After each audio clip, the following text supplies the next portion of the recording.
Bisan pa man kung nagpositibo sa COVID-19 ang anak ni Lapu-Lapu City Mayor Junard Ahongchan nga si Jasmine, apan nagnegatibo sa swab test ang mga sakop sa iyang pamilya. Si Luan Mirondina sa report.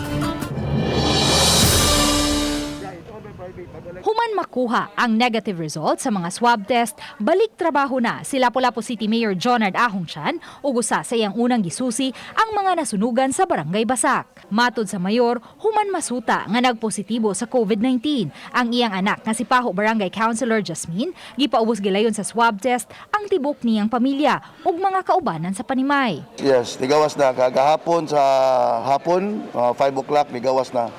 All are negative. Subling gitataw sa mayor nga asymptomatic si Jasmine ug naka-isolate na kini. Sa pikas bahin, giklaro usab sa mayor nga way kamatuuran ang mikatap nga taho nga ipaubos sa lockdown ang dakbayan sa Lapu-Lapu atol sa kasaulugan sa kapistahan niini.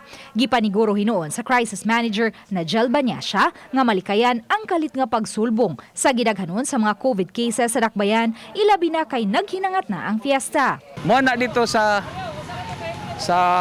BDR na namadlong kita na atong ambulansya dito sila nagtuyok-tuyok no since atong Sunday no daghang gyud ang buluyagon. Samtang giklaro usab sa OIC sa Lapu-Lapu City Police, Police Colonel Arnel Banzon nga ang pagpahigpit og balik sa mga quarantine control checkpoints subay sa mando sa Police Regional Office 7 ug sa lokal nga hagamhanan human kalit nga misulbong ang mga bag-ong kaso sa COVID-19 niadtong Sabado.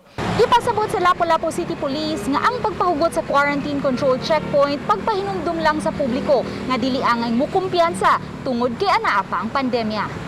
Giklaro ni Banzon nga bisan pa man sa pagpahigpit sa quarantine control checkpoint, dili maapektuhan ang mga patigayon sa dakbayan, lakip na ang turismo. It's happen na siguro nga naalay gamay nga miscommunication or ano sa pagsabot sa instruction.